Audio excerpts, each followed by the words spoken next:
İlk öncə icazə versəz, öz təcrübəmizdən Buyurun. bir mövzudan bölüşərdik. Deməli, bizim artıq 6 ildir bizim rəqəmsal transformasiya davam edir. Yəni ki, ən böyük problem odur ki, ilk öncə sponsor, o şirkətin rəhbəri sifarişçi qismində, sponsor qismində iştirak edəndə bu transformasiyanın hansı büdcəsini nəzərə alır. O büdcə, yəni ki, hansısa bir mərhələyə aiddir.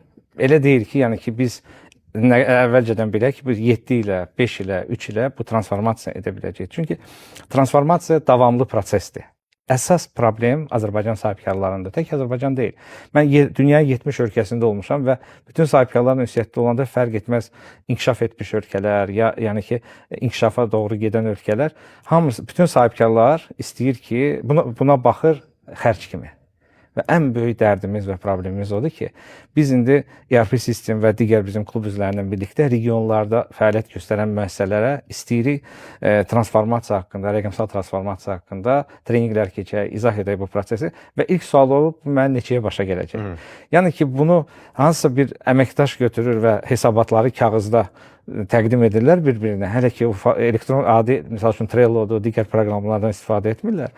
Amma bu rəqəmsal transformasiyadan danışanda biz izah edirik ki, onun gəlirləri artacaq, onun xərcləri azalacaq, onun əməkdaşları daha çevik reaksiya verə biləcək bazarda gedən proseslərə və biz bu 6 il ərzində bir neçə dəfə bu stresi yaşadıq. Çünki biz hansısa bir büdcə ayırmışdıq, əmin idik ki, bu büdcə, yəni ki, orada biz misal üçün notebook alanda hiss edə bilirsən ki, yəni notebook almışsan, ofisdə notebook, yəni, amma rəqəmsal transformasiyada sən onu vizual görə bilmirsən və bu prosesi nəzarət edə bilmirsən. Digər sahibkarlar yox idi, mənim özümün də bu problemi var idi ki, mən hər zaman istəyirdim bunu nəzarət edim.